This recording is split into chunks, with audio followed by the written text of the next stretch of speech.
നമുക്കൊരു ബിരിയാണി കഴിക്കാൻ പോയാലോ? എന്റെ ആകെ 10 രൂപ ഉണ്ട്. എന്റെ പൈസ ഒന്നുമില്ലട്ടോ. ഇവൻ വല്ല കടിക്കോ? 5ന്റെ പൈസ ഇല്ലാണ്ട് രാവിലെ തന്നെ വന്നേക്കാണ് രണ്ടും കൂടെ. അതിന് നിന്റെ പൈസ ഉണ്ടാ? എന്റെ പൈസ ഒന്നുമില്ലട്ടോ. എന്റെ പൊന്നെ അതറിയാ. ഷിറ്റ്.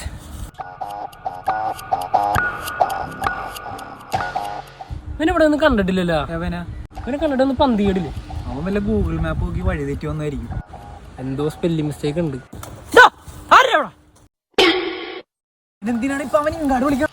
എന്താ സാറേ? സാറാ? നീ ഏതാടാ? നിന്നെ ഇവിടെ ഒന്നും കണ്ടിട്ടില്ലല്ലോ.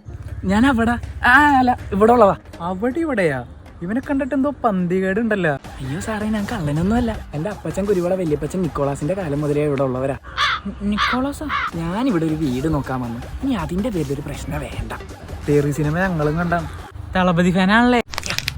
ഞങ്ങള് ചോദിച്ചില്ലല്ലോ നിന്നോട് കള്ളനാണോ. നീ പോലീസിന് വിളിയടാ. അയ്യോ ചേട്ടന്മാരെ ചതിക്കല്ലേ, ഞാൻ കള്ളം തന്നെ.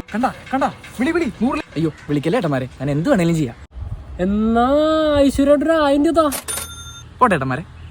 നീ എന്ത് പരിപാടി കാണിച്ചാ? അവന്റെ നമ്പർ വാങ്ങിക്കണ്ടായിരുന്നു. എന്നിട്ട് നിന്നാണ് അവനോട് ജയിലിൽ പോയി കിടക്കാണ്. അപ്പൊ ബിരിയാണിക്ക് ഒരു മന്തി അടിക്കാനുള്ള കാശ് കിട്ടിയാ?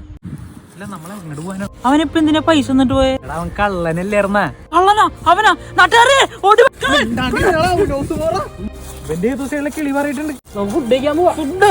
എന്റെ കാശൊന്നുമില്ല.